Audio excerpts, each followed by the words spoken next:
Os sintomas da leucopenia variam de acordo com a doença que ocasionou, mas existe um sintoma que sempre acompanha essa doença: a fraqueza do doente.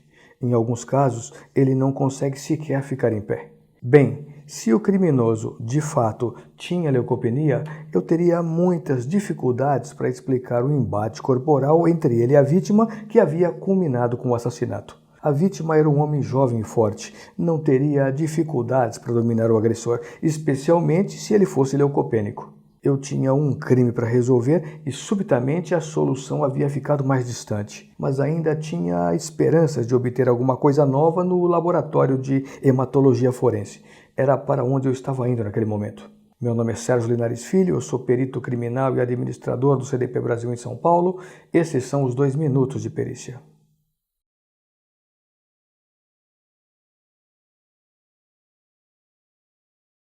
O sangue não era do tipo AB como eu estava torcendo que fosse.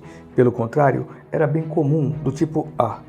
Cerca de 40% das pessoas têm sangue do tipo A.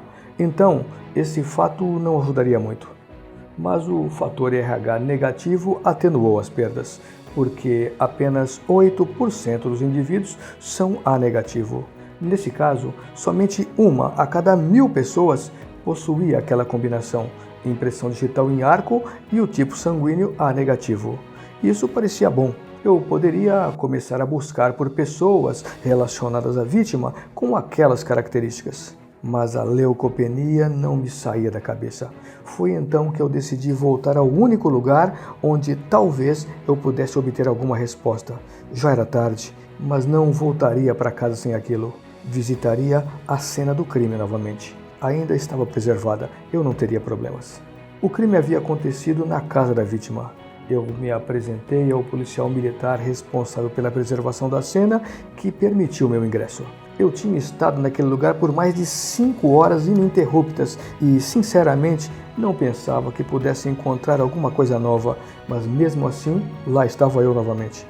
De repente, quando eu olhei para trás, observei que havia um calendário fixado na parte de dentro da porta de entrada, por onde eu havia acabado de passar. Era um daqueles calendários com um mês e uma bela fotografia em cada página.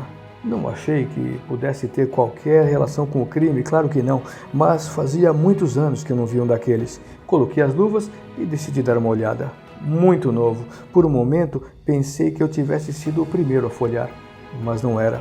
Havia um círculo feito com caneta roxa no dia 14 de novembro e ao lado do círculo, escrito com letra sinuosa, a palavra eritroblastose. Estava escrito errado, com H, mas era eritroblastose.